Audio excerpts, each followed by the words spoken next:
Hello, অনেক বড় ঝামেলা হয়ে গেছে নীলা। এতক্ষণে ফোন দেওয়ার সময় হলো তোর? এদিকে যে আমি সবাইকে অপেক্ষায় রেখেছি, এতবার তোকে ফোন দিলাম, তুই ফোন রিসিভ করিস নাই। বিয়ে কি ছেলে খেলা তোর কাছে? তুই কি আমার সাথে ফান করছিস? না না, ফান না।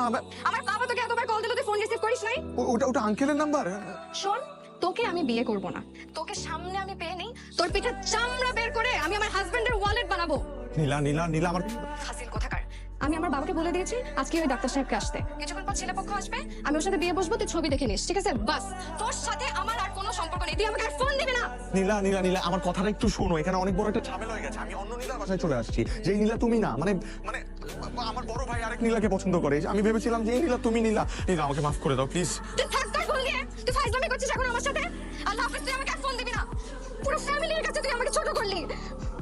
ফোন দিবি না আমাকে আর, খবরদার। নীলা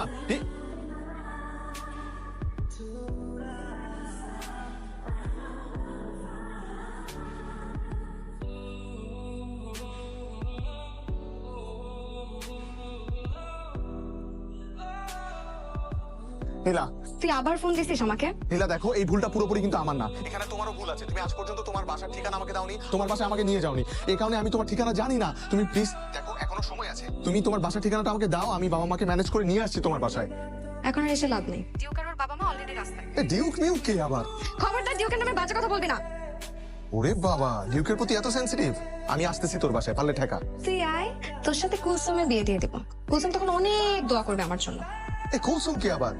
ওই যে আমার মাকে কাজে সাহায্য করে, ওর নাম হচ্ছে কুলসুম। ওর সাথে তোকে বিয়ে দিয়ে দিব। নীলা, তোমার রুচি এত বাজে? হ্যাঁ, আমার রুচি তো খারাপই, এর জন্য তো তোকে পছন্দ করেছিলাম। ফোন রাখ, আমার হবু শ্বশুর শাশুড়ি চলে আসবে এখনই। এই তো হবু শ্বশুর এখানে আমার। হ্যালো।